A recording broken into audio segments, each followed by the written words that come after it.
día, hermanos, ¿cómo están?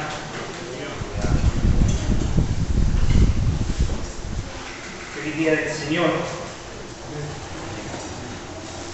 Como venimos hablando, como hablamos el domingo pasado, el día del Señor es cada domingo, cada primer día de la semana, donde como hijos de Dios, como iglesia de Cristo, nos reunimos a cantar y a adorar, y como dijimos el domingo pasado, a celebrar a nuestro Señor, ¿sí? No solamente celebramos quién es Él, que eso debería ser suficiente para venir cada domingo a adorar a Dios. Si nosotros pensáramos en la persona de Cristo, hoy hablaba Carlos, ¿no?, en cuanto a Cantar de los Cantares, y Cantar de los Cantares describe a una mujer en ambos casos, ¿no? Al hombre hablando de la mujer, si es ni más ni menos que un libro de amor, y muestra a la mujer halagando y deseando al hombre, pero también muestra al hombre, viceversa, adorando, por así decirlo, contemplando, ¿sí?, a la mujer y deseando a la mujer. Y es, en cierta manera, el libro de Cantar de los Cantares el reflejo de la relación que hay, que se desarrolla en Cristo y su iglesia, o sea, en vos, en cada uno de nosotros y nuestro Señor. Entonces mi pregunta es, ¿cuánto podemos contemplar de nuestro Señor Jesucristo? ¿Cuánto contemplamos de Él? ¿Qué ocurre cuando pensamos, cuando meditamos en la persona de nuestro Señor Jesucristo? Eso debería ser, sin duda, para nosotros una motivación, un impulso a venir a adorar y a cantar cada domingo, cada primer día de la semana con nuestros hermanos. Imagínense una relación de amor, de noviazgo, cuando, por ejemplo, los padres ponen días. Yo no sé cómo es ahora, pero en mi época había días, ¿sí?, para cuando había un noviazgo para visita. ¿Era así, Lucas? ¿Podías ir cualquier día a visitar a Pato? Una relación rara esa, mal por los papás de Pato. Juan, en tu época, ¿era así? Había días, ¿sí?, donde los padres decían, bueno, tal día pueden venir los novios, ¿no, Gastón? Ok, nuestra iglesia es muy particular, venimos de mucho pecado, ¿sí? Venimos de una vida muy pecaminosa. Entonces, pero era así, ¿sí? Antes era así, el padre decía, ok, habitualmente eran los domingos, podés venir y compartir con la familia, podés venir un día y ver y charlar con la novia, conocerse con la novia. Sí, había una supervisión, ¿sí?, de parte de las madres. ¿Era así, Vero? ¿Sí? Fue así, ¿no? Una supervisión, sí, había sí, estaban ahí los padres con las pistolas, sí. Pero lo cierto es que, ¿qué pasaba? ¿Qué pasaba para el hombre? ¿Qué es lo que pasaba? Y obviamente para la mujer también. En la semana había un deseo, ¿sí? Parecía que queríamos que los días pasaran.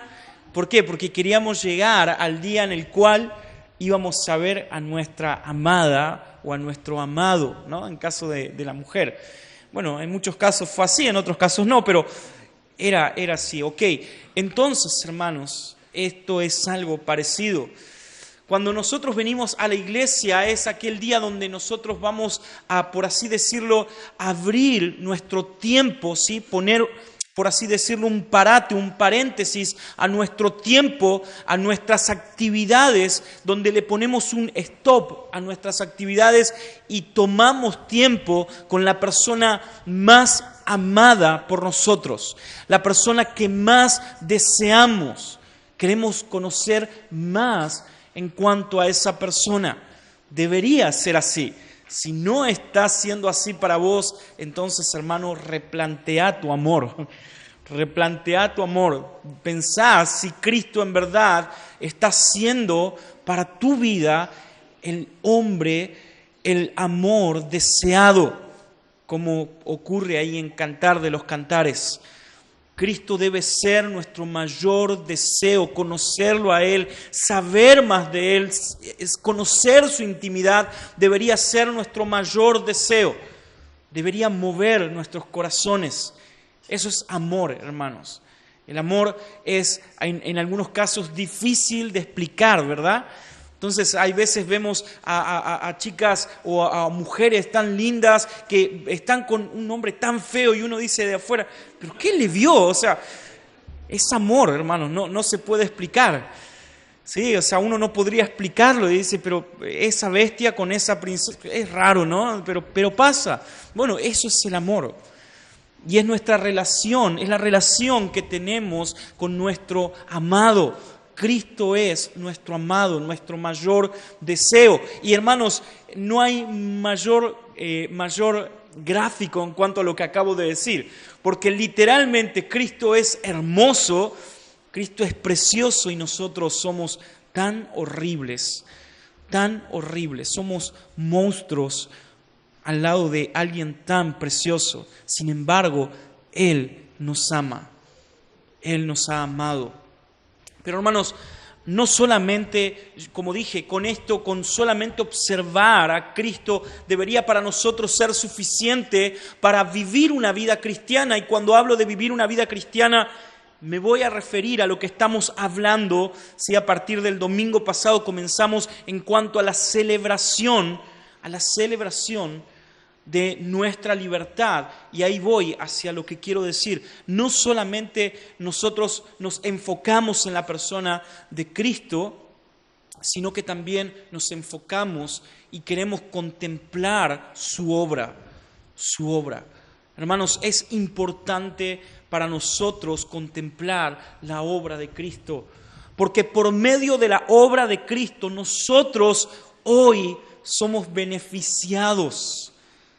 Hoy nosotros, por medio de la obra de Cristo, tenemos miles y millones de beneficios. Es como aquel mendigo o aquella mujer sin absolutamente nada que conoce al heredero al trono, al príncipe. Esas novelas, ¿no? o esas películas donde vemos al hombre, sí, recuerdo una película, el hombre era casi un conde o un príncipe o algo por el estilo, y la mujer era una empleada, ama de casa. No es malo eso, pero había una diferencia social, y de repente esa mujer se enamora o ese hombre se enamora, ¿sí? de aquel que parecía lejano para ella o para él. Hermanos, Cristo, cuando nos abraza y nos salva, nos brinda todo su reino para nosotros. Qué increíble eso, ¿no? Porque Cristo podría haber dicho, solamente voy a salvarte, y hermanos, no merecemos ni siquiera la salvación. Pero Cristo podría haber dicho, mira, voy a salvarte y todo va a quedar ahí. Nada más que eso es lo que voy a darte. Sin embargo, Cristo no hace eso. Cristo nos salva y con Él, con su obra de salvación, nos otorga todas las bendiciones espirituales. Todo lo que Él posee ahora nos pertenece. Cuando estemos en su gloria ante el Padre, compartiremos todo lo que Él ha logrado para nosotros. Cristo es nuestro conquistador. Él ha logrado bendiciones espirituales para cada uno de nosotros. Hablamos entonces la semana pasada, Levíticos capítulo 23 nos habla acerca de las fiestas solemnes a Jehová. En otras palabras, esto lo que significa es ni más ni menos que la agenda de Dios. La agenda de Dios. Hermanos, cada domingo, cuando venimos a adorar a Dios, hay un cronograma. Ustedes no crean que cada domingo nosotros venimos acá y de repente hoy dijeron, ¿quién será que dirige? Iván, ¿te animás a dirigir? Ok, vení. Y después, Paula, a ver, ¿quién será que toca hoy la guitarra? Lucas, ¿a quién ponemos a tocar hoy? Bueno, creo que el piano puede, o el órgano puede tocar Rocío. No, no es así, hermanos. Hay un cronograma. Yo cada vez que voy a mi trabajo, y esto lo empecé a hacer hace algunos meses, cada vez que llego a mi trabajo tengo una agenda, en realidad no es una agenda, es un pequeño cuaderno, donde cada lunes que arranco, abro mi cuaderno y veo lo que anoté, ¿sí?, de lo que me había quedado, lo que me queda de la semana que había pasado y lo que debo hacer en esa semana. Tengo prioridades en mi agenda laboral donde hay cosas que no puedo postergar. Por ejemplo, hay veces tengo reuniones y no puedo postergar reuniones. Si hay reuniones que no puedo postergar y por eso hay veces alguno me escribe en un horario y no le contesto, es porque estoy en reunión, ¿sí? Entonces, hermanos, la agenda de Dios, Él la ha compartido, por así decirlo, con nosotros. Su agenda la ha compartido con nosotros. Y hermanos, comenzamos diciendo que en esa agenda de Dios hay algo muy importante que debemos cumplir y es el día del Señor. Eso hablamos el domingo pasado. Hermanos, no es opcional el día del Señor. No podemos decir hoy yo no tengo ganas de adorar a Dios y me quedo durmiendo. Seguramente es tentador, ¿sí? Las sábanas y la frazada, bueno, hoy frazada no creo, es tentador. Sin embargo, hermanos, somos y estamos en la obligación de venir domingo tras domingo a adorar a Dios. Y hermanos, si no comprendemos esa obligación, si no entendemos esa obligación que tenemos como parte del pueblo de Dios, entonces eso revela ni más ni menos que nuestra inmadurez espiritual. Es como aquel niño el cual el padre le dice o la madre le dice, de lunes a viernes tenés que ir a la escuela. Y de repente Betty dice, hoy lunes yo no tengo ganas de ir a la escuela, ¿sí? O es como nosotros, llega el lunes, ¿quién el lunes dice, qué ganas de ir a trabajar que tengo, ¿no? O sea, ¿sí, Johnny? Es que hoy hablamos de vos sos el hombre que todos desean. Después preguntá a lo que se refiere eso, pero hoy te nombraron, después averiguá. Hermanos, es difícil, ¿sí? Hay veces comenzar los lunes, pero sabemos que debemos cumplir. Ahora, hay algo que yo siempre disfruto y es venir los domingos a la mañana a adorar a la iglesia. Alguna vez me ha pasado de estar de vacaciones, varias veces, y recuerdo estábamos una vez con Sol en Brasil y empezamos a buscar iglesia para poder congregarnos un domingo. No le entendíamos nada, o sea, imagínense, no había brasileros en esa época acá en la Iglesia de la Esperanza, entonces no entendíamos y de verdad que extrañábamos. Recuerdo una vez estábamos en Brasil con Sole de vacaciones y uno diría, bueno, pero está en un lugar extraordinario, en playas, hermoso, todo lo que quieras, pero hermanos, de verdad, yo veía las fotos los domingos a la mañana de la reunión y yo le decía, ya me quiero volver. Alguna vez un hermano me dijo, a mí no me cuesta venir un domingo a la mañana, a mí me cuesta la semana. Yo quiero estar los domingos con mis hermanos. ¿Ven la diferencia, hermanos? La religión te lleva a decir, ufa, con este calor voy a ir a la iglesia, guau, pero voy porque si no Fernando me va a dar con un palo. No, eso es religión. Eso es religión. La fe genuina te lleva a decir, voy a adorar a mi Cristo. Hoy es un día para adorar a mi Señor. La primera celebración que hablamos entonces el domingo pasado fue el día del Señor. Y dijimos, hay un texto en el cual debemos recordarlo una y otra vez. Hebreos capítulo 10, versículo 25. Y Mati a la mañana compartió en el grupo. ¿Fuiste vos, no, Mati? En el grupo pequeño. No dejando de congregarnos como algunos tienen por costumbre, sino exhortándonos unos a otros y mucho más al ver que el día se acerca. Algunas implicancias que vimos el domingo pasado de este texto. Primero, la Biblia nos llama a no dejar de congregarnos. No podemos, no hay excusa para decir hoy no voy a la iglesia. No hay.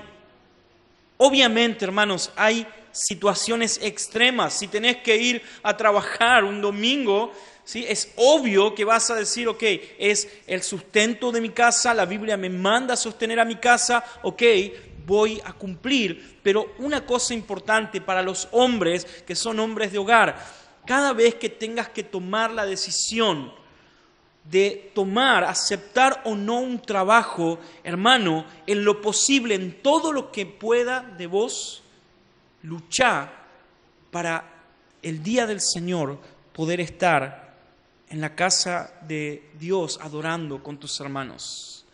En todo lo que tenga que ver con vos, luchá por eso. Habla con tu jefe y decirle, mira, necesito que el domingo lo respetes. Necesito que mi domingo lo pueda tener libre porque es el día donde voy a adorar a Dios con mi familia. Y hermanos, posiblemente incluso hasta sea una posibilidad, una puerta para predicar el Evangelio. Pero es un mandato de Dios no dejar de congregarnos. No hay opción. Una segunda implicancia es que por lo visto en la época del autor de Hebreos y por lo visto en nuestra época también, había algunas personas que acostumbraban a dejar de congregarse. Hermanos, siempre contamos con Sole nuestra experiencia luego de salir del seminario bíblico. Habíamos salido de una iglesia en la cual no era una iglesia bíblica, no era una iglesia en la cual queríamos congregarnos y salimos de esa iglesia y empezamos a buscar iglesia y no encontrábamos. Y pasaban domingos y de repente empezamos a tomarle el gusto, a decir, hoy nos quedamos ya. Y la excusa era, no hay una iglesia bíblica cerca de mi casa. Buscábamos la iglesia más cercana posible de nuestra casa. El pastor Paul Washer siempre dice, ¿qué dice Johnny? Termina de comer, dale. ¿Qué dice? No busques una iglesia cerca de tu casa, busca una iglesia lo más cerca de la palabra de Dios. Hace poco hablaba con un hermano de la iglesia de Citibel. De hecho, el domingo que viene el pastor de la iglesia va a venir a predicar, va a ser nuestro invitado. Y me contaba que un hermano de la iglesia de Citibel hace 2 horas y media de viaje en auto para congregarse domingo tras domingo. 2 horas y media y 2 horas y media. Porque considera que es una iglesia bíblica. Y hay veces nosotros tenemos excusas, ¿verdad? Hermanos, busca una iglesia bíblica como la nuestra, ¿sí? Queremos ser una iglesia bíblica y congregarte. No tomes esa costumbre. Recuerdo, empezó a ser costumbre para nosotros dejar de congregarnos y en un momento nos sentamos y dijimos, esto no puede ser. Decíamos ser bíblicos, decíamos ser cristianos, sin embargo, habíamos adoptado esta mala costumbre de dejar de congregarnos. Es una mala costumbre, hermanos. No adoptes esa costumbre. Aunque creas que no podés, que está difícil el domingo ir a la iglesia, aunque incluso tengas que cargar con alguien en tu casa que no quiera ir, hermano, hermana, tenés que venir a la iglesia.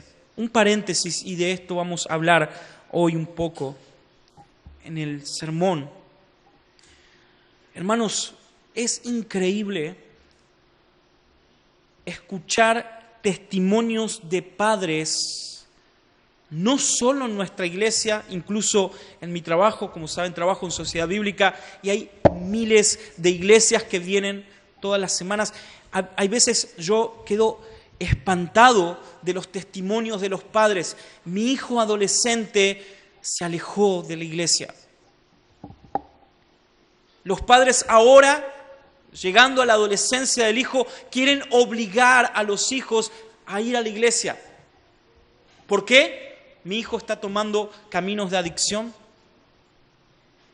Mi hijo empezó a salir con sus amigos y ya no lo puedo retener. Mi hijo está alcoholizándose todos los fines de semana. Mi hijo está abrazando ideologías de géneros, de homosexualidad y cuantas cosas más. Pero hermanos, los padres se quejan y no recuerdan que en muchos casos los padres fueron responsables de no guiar a sus hijos al camino del Señor. Yo no sé por qué mi hijo no quiere ir más a la iglesia. ¿Sabes por qué? Porque le diste la opción. Le diste la opción. Yo recuerdo, incluso con el desastre que fui en mi adolescencia y con lo mal padre que fue mi padre, yo recuerdo que un día él se sentó y dijo: mientras vos vivas en esta casa, vas a ir a la iglesia. Mientras vivas en esta casa, vas a ir a la iglesia.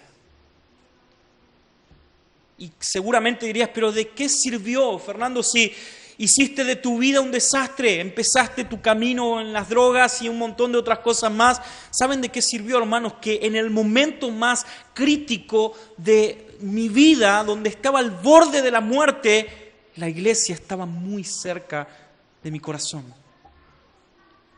Había personas a mi alrededor que me conocían y que a pesar de lo que yo era, me llevaron y me guiaron al camino del Señor. Hermano, no te quejes si tu hijo está rebelándose y no te esforzás a traerlo a la iglesia. No te quejes. Si tenés hijos adolescentes, no es opcional para ellos venir al grupo de adolescentes. ¿Qué mejor relación pueden tener tus hijos adolescentes que en la iglesia? ¿Qué mejor relación pueden tener? No hay mejor relación. No solo para los adolescentes, sino también para los padres, para los niños. En la iglesia, en el cuerpo de Cristo, nosotros somos exhortados unos a otros. Somos animados. Esto es lo que dice el autor de Hebreos, exhortándonos unos a otros. Somos llevados unos a otros a la imagen de Cristo por medio de la exhortación. Para mí, hermanos, sería excelente, de verdad, poder pararme en este púlpito y hablarle de cuánto el Señor quiere prosperarte. Me encantaría. No me encantaría, es broma. Pero sería excelente para mí. No debería estudiar, no debería pasar tiempo con la palabra. Para mi carne, para mi persona sería lo mejor que podría pasarme. Para mi carne. No debería hacer mucho esfuerzo, no debería preparar nada, solamente pararme acá y decirte: hermano, Dios quiere bendecirte. Y todos, amén. Sin embargo, hermanos, nos exhortamos por medio de la palabra de Dios unos a otros. Conocemos más de la palabra. Seguramente a más de uno de los padres que está acá estará diciendo: ¿por qué tan fuerte, Fernando? ¿Por qué me estás hablando de mi hijo? Hermano, porque te amo. Sería fácil para mí decirte: no importa, tu hijo, Dios se encarga. Tranquilo, tranquila. no te preocupes. Vos solamente enseñale a tu hijo algunos principios y nada más. Sería fácil para nosotros como iglesia. Sin embargo, debemos exhortarnos y decirte, hermano, si no traes a tu hijo a la iglesia de chico, de niño, donde va a ser llevado a la palabra, cuando sea grande, no te quejes. Cuando sea grande y tu hijo venga y te diga, mamá, estoy metido en una adicción y no puedo salir, estoy metido en esto y no puedo salir, entonces no te quejes. En la iglesia del Señor, incluso los niños, los adolescentes, los adultos son exhortados y somos animados a no pertenecer a este mundo. Somos animados a no conformarnos con este mundo. Fíjense cómo termina, y ahora sí, luego vamos a la próxima fiesta. Termina de esta manera el autor de Hebreos, y mucho más al ver que el día se acerca. El autor de Hebreos, en otras palabras, nos dice, hay una esperanza por la cual debemos hacer lo que yo les estoy diciendo. Hay una esperanza por la cual nosotros debemos actuar como cristianos y cumplir lo que Dios nos manda, y es saber de que no pertenecemos a esta tierra, no pertenecemos a este lugar. Hay una esperanza, y es que Cristo viene, el día se acerca, hermano, el día se acerca. El otro día una persona me decía, pero ¿cómo es que vamos a nosotros mejorar el mundo? Yo le decía, hermano, eso es antibíblico. El mundo no va a mejorar, el mundo va a empeorar. Alguien me decía, pero tenemos que luchar contra la ideología de género. Hermano, vas a perder. Vamos a perder en eso. No importa si debatís 1000 horas. No importa. Todo eso va a avanzar en este mundo y va a ser cada vez peor. Cada vez peor. ¿Qué es lo que entonces debemos hacer? Es ni más ni menos que predicar a Cristo y a este crucificado, como decía el apóstol Pablo, y me meto en el próximo o la próxima fiesta. Levíticos capítulo 23, del 4 al 5, nos habla acerca de la primer fiesta. Como dijimos, el Día del Señor no era en sí una fiesta de las 7 fiestas solemnes en las cuales habla Levítico. Sin embargo, dijimos que comienza de esta manera, diciendo y enseñando al pueblo de Israel que debía guardar el Día del Señor. No voy a leer todo el texto, sino solamente una parte, pero esta fiesta o las próximas 2 fiestas que vamos a leer están en cierta manera ligadas. Las próximas 2 fiestas voy a nombrar rápidamente las fiestas que vamos a estar estudiando. La primera fiesta es la Pascua, como dijimos, primero el Día del Señor, pero fiesta solemne del Señor es la Pascua. La segunda fiesta es la fiesta de los panes sin levadura. La tercera fiesta es la fiesta de las primicias. La cuarta fiesta es la fiesta del Pentecostés. La quinta fiesta es la fiesta de las trompetas. La sexta fiesta es la fiesta de la expiación y la séptima fiesta es la fiesta de los tabernáculos. Estas son las fiestas que vamos a estar viendo, y el cumplimiento, y esto es lo más importante, el cumplimiento en la persona de Cristo. Ahora, las primeras 2 fiestas, Pascua y panes sin levadura, están íntimamente ligadas porque nos hablan de un hecho particular, ¿sí? Pero quiero leer los primeros versículos de estas fiestas. Capítulo 23, versículo 4 al 5, dice: estas son las fiestas solemnes de Jehová, las convocaciones santas a las cuales convocaréis a su tiempo en el mes primero, a los 14 del mes, entre las 2 tardes. Pascua es a Jehová. Lo primero que debemos ver es que la idea de en el mes primero, a los 14 del mes, en el calendario de ceremonias de los judíos era el primer mes conocido como el Nisán. La Pascua se debía celebrar al 14 días del Nisán de cada año. O sea, en otras palabras, la Pascua se celebraba una vez al año. No era no era el Sabbat, sino que era una vez al año. Y la Pascua tenía un significado para el pueblo. La Pascua tenía un significado. La palabra Pascua significa ¿qué? ¿Alguien sabe? Pasar, pasaj en hebreo. La idea es pasar por alto. Y es ni más ni menos que la referencia a ¿qué? ¿Recuerdan? A la 10ª plaga que pasó por la tierra de Egipto. Recordemos, Moisés había ido ante Faraón y le había dicho, libera a mi pueblo. ¿Y qué ocurrió? El Faraón dijo, no voy a liberar al pueblo judío, hebreo. Entonces Dios envió 10 plagas y la última plaga es el ángel que pasaba por la tierra de Egipto. Ahora, ¿qué ocurría con este ángel? Era un ángel que pasaba y las personas quedaban atentas ahí. Decían, oh, mirá, un ángel pasando, qué loco, ¿no?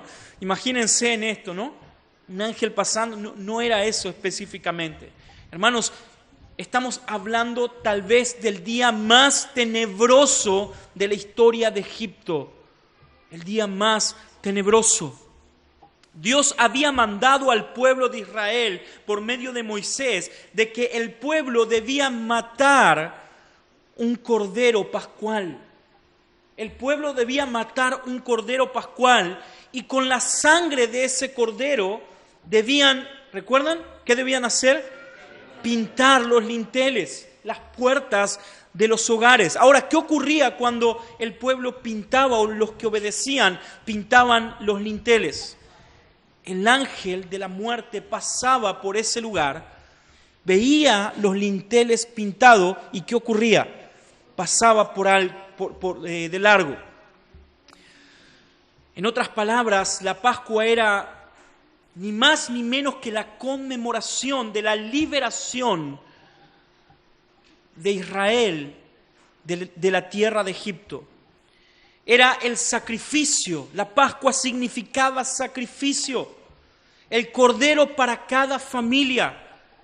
El cordero que por medio de la sangre desviaba el juicio de Dios para cada familia. Esto era la Pascua. Era la sangre que desviaba el juicio. Por eso la idea o la palabra pasaj, pasar por alto, pasar por encima. El juicio pasaba por encima de la familia que había obedecido en cuanto a la Pascua.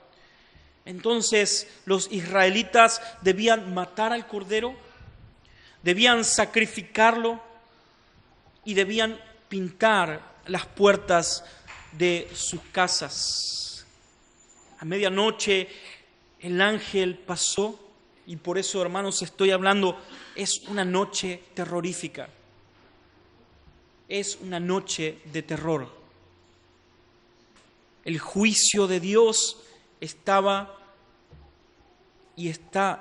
sobre el pueblo, sobre aquellos que no obedecían a Dios. Dios libera a su pueblo de la muerte. Hermanos, no solamente el pintar el lintel significaba para el pueblo la liberación de la muerte, sino que también significaba la aceptación entre el pueblo de Israel. Ahora el pueblo podía decir que era parte del pueblo. La segunda fiesta es la fiesta de los panes sin levadura. Y esto era posterior a la Pascua y el pueblo debía por 7 días no comer panes con levadura. Ahora, seguramente vos dirás, pero ¿qué tiene que ver la levadura? Siri me está escuchando y está buscando. No, Siri, no busques. ¿Qué tiene que ver? ¿Por qué los panes con levadura representaban para el pueblo un peligro? Hermanos, porque la levadura representaba ni más ni menos que las costumbres de Egipto. En otras palabras, el pueblo debía abandonar sus costumbres paganas. Y hermanos, quiero preguntarles,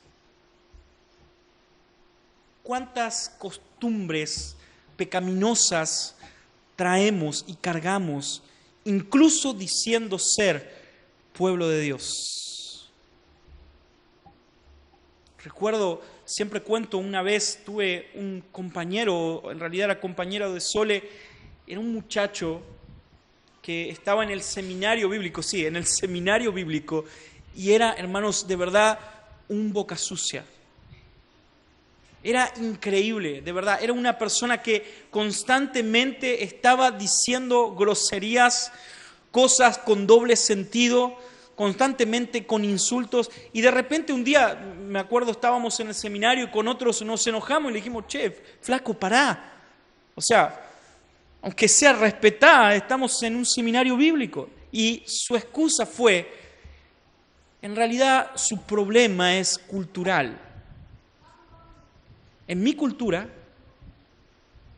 eso no significa nada. No era así, porque él vivía en Uruguay. Yo le digo, pará, no vivís en China, o sea, vivís en Uruguay. O sea, una mala palabra en Uruguay seguramente es una mala palabra acá, en Argentina.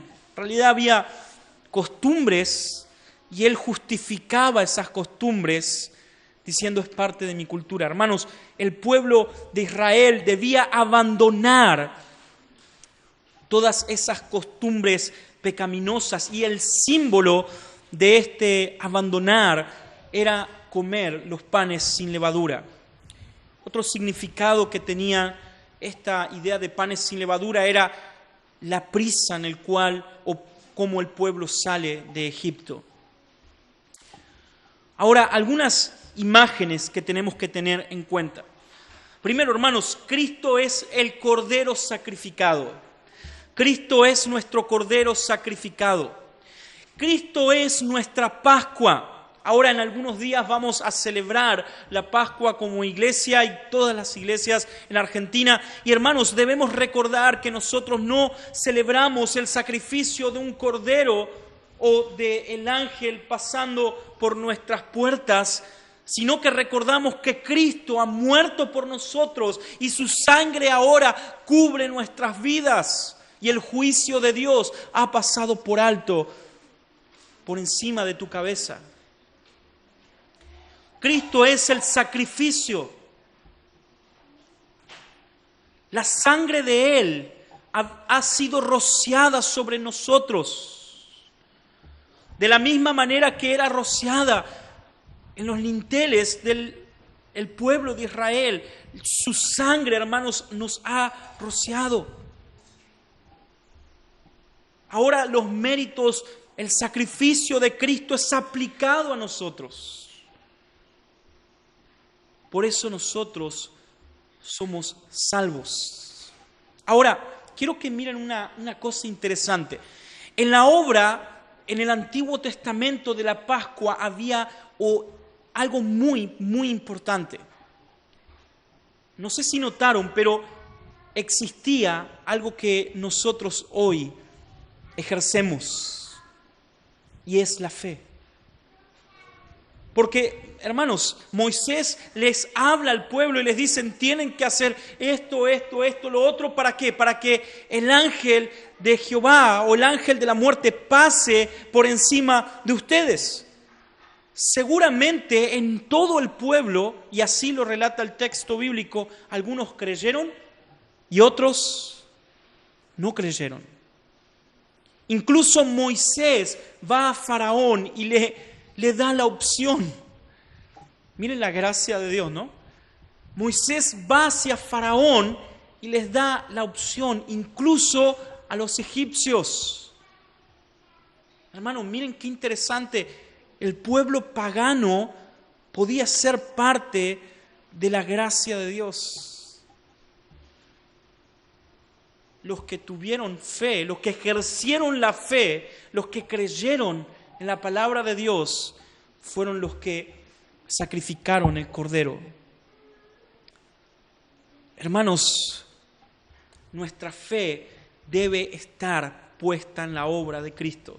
Pero hermanos, la fe sin obras es muerta. El pueblo no solamente creyó en lo que Moisés había mandado hacer, porque algunos seguramente habrán estado ahí escuchando, como Gastón, que siempre está escuchando muy atentamente. Imagínense una persona escuchando atentamente, pero de repente cuando sales, pero me olvidé la carne del asado y va. Y después me olvidé el partido, hoy juega el Paris Saint-Germain con Messi, chau. Llega la noche y se olvidó el corderito. Me olvidé. Bueno, mañana lo hago. Mañana sacrifico. Hermanos, muchos seguramente habrán escuchado el mensaje de Moisés. Sin embargo, su fe o la fe quedó solamente en palabras. Sin embargo, otros escucharon la palabra de Dios, el mensaje de Dios, ¿y qué hicieron? Esperaron a terminar el partido del PSG. No. Jugaban los egipcios contra... No hicieron eso. Escucharon y actuaron. Hermano, vos podés decir tener fe, yo puedo decir tener fe, vos podés decir creer, yo puedo decir creer, pero tengo una noticia para vos. Los demonios también creen. Los demonios creen y tiemblan. El que digas creer no significa absolutamente nada. Debes acompañar tu fe con obras, no para salvación, sino como muestra de tu salvación. La fe era indispensable. Ellos debían creer en que Dios era el que había ordenado. Ellos debían creer que la sangre de los corderos eran para sí salvación. Ellos debían creer de que lo que habían escuchado era en verdad la palabra de Dios.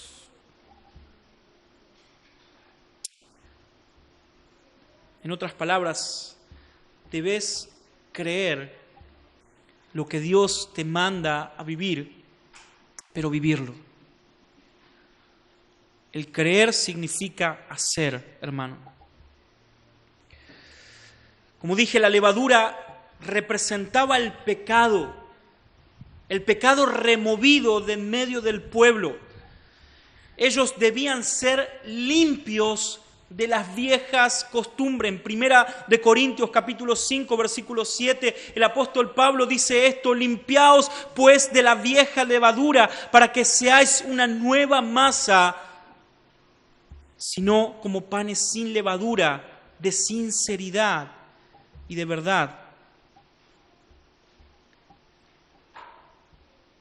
Hermanos, somos llamados a limpiarnos, porque nuestra Pascua ya ha sido sacrificada. Eso dice Pablo en 1 Corintios capítulo 5, versículo 7. Limpiaos de la vieja levadura para que seáis una masa nueva, así como las son en realidad sin levadura, porque aún Cristo, nuestra Pascua, ha sido sacrificada.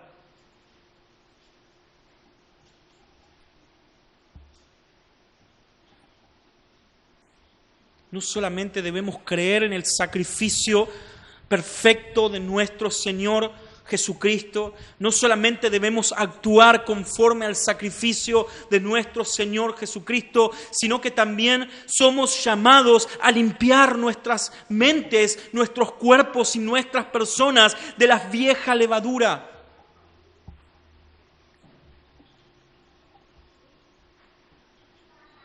Esta es una fiesta también para el Señor.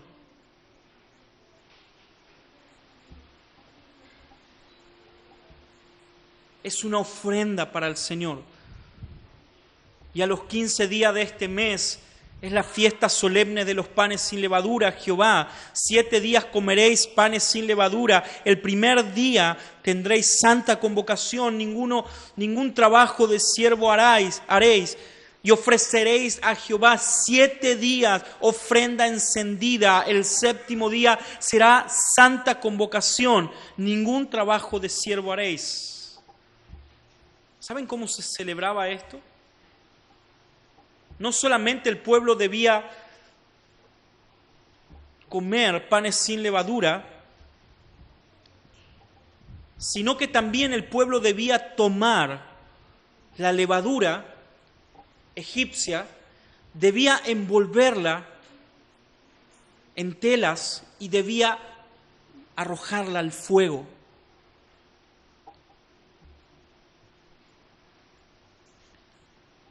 O sea, en otras palabras, hermanos, ellos debían aniquilar la contaminación.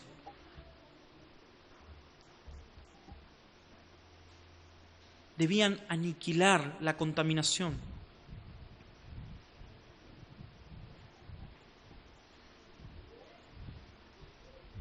Luego de la sangre expiatoria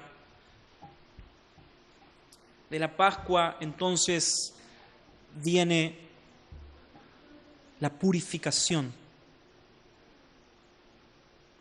Si has comprendido la obra salvadora, redentora de Cristo, quiero decirte, y si en verdad la aceptaste y tenés fe en el Hijo de Dios, entonces las puertas del paraíso se han abierto para vos. Pero hermanos, no nos confiemos.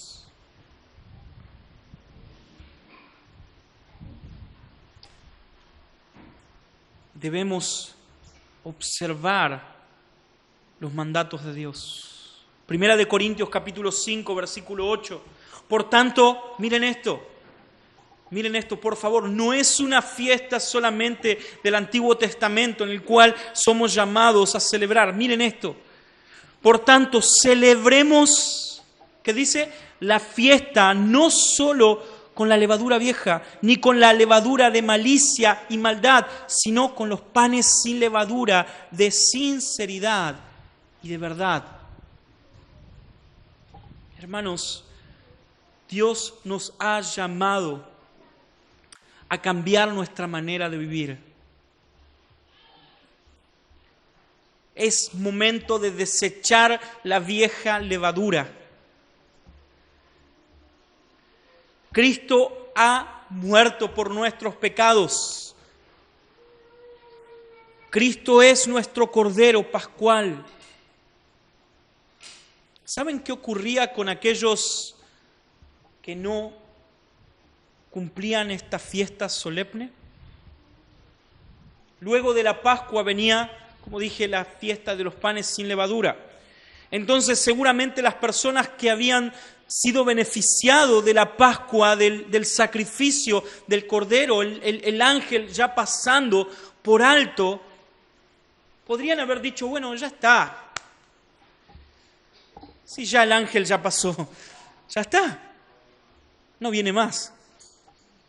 Ya zafé, como dirían hoy los chicos.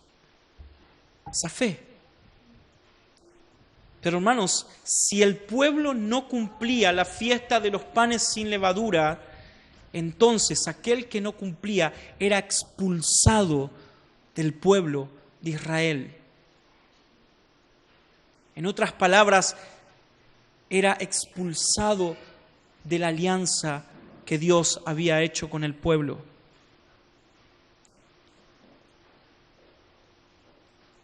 No es solamente no hago, hay consecuencias. Debemos abandonar la levadura de malicia y de maldad. Y debemos celebrar a nuestra Pascua, Cristo, con panes sin levadura, de sinceridad y de verdad. La sinceridad y la verdad debe ser característica visible de cada cristiano.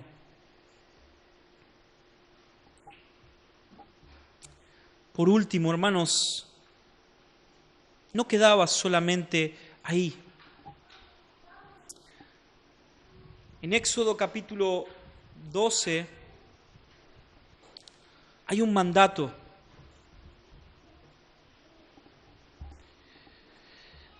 Esta fiesta debía ser pasada de generación a generación.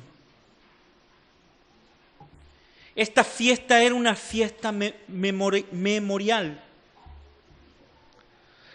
Los niños debían recordar con los padres. Los padres debían instruir a los niños en la obra de Dios.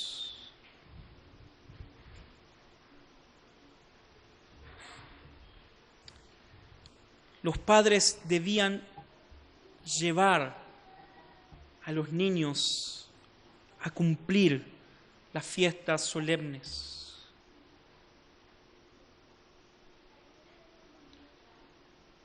Hermanos, repito y vuelvo a lo que comencé diciendo. En tu persona, en tu vida, Dios ha puesto el enorme privilegio, pero la enorme responsabilidad de mostrar el Evangelio a tus hijos.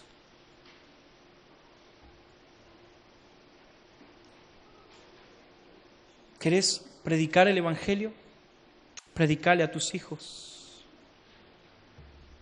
Nuestro primer campo misionero debe ser nuestras casas, nuestros hijos. El pueblo de Israel tenía el mandato de Dios de ser luz para las demás naciones, ¿verdad? Ellos no lo cumplieron, pero ese era su mandato. Ellos debían llevar la verdad de Dios a todas las naciones. Pero primero, hermanos, ellos debían llevar la verdad de Dios para las próximas generaciones.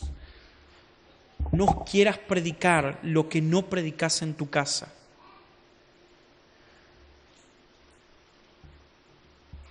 No sirve de nada que salgas a las calles, a las familias, y les hables del Evangelio cuando a tus hijos ni siquiera abrís tu Biblia para leer con ellos. No es que hoy vine con algo con los padres, no, pero tocaba, perdón. Hermanos, seamos obedientes a la palabra de Dios. Llevemos a nuestros hijos al sacrificio pascual perfecto. Mostrémosle la obra de nuestro Cordero. Mostrémosles cuán tremendo ha sido su obra, que nos ha hecho libres de la muerte, del juicio. Pero también llevemos a nuestros hijos a vivir sin la levadura de este mundo.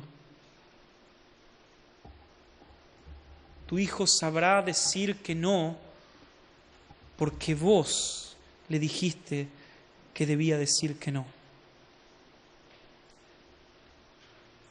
Termino con esto. Cuando iba a la primaria, de muy joven empecé a agarrar, como dije, algunas adicciones, pero una de las adicciones que gracias nunca fueron adicciones en sí fue el cigarrillo. Recuerdo, era chiquito, ¿no?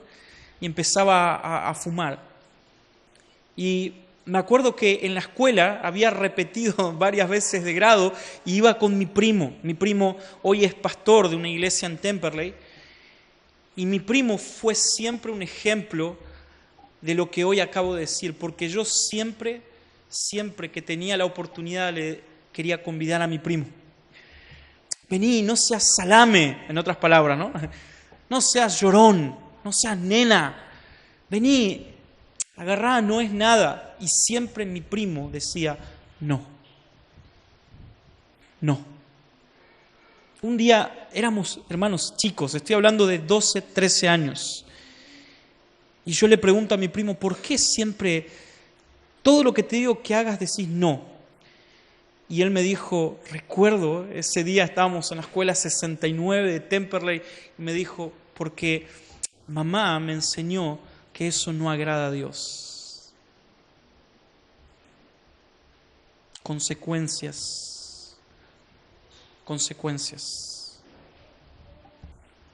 Hoy hay frutos en su vida.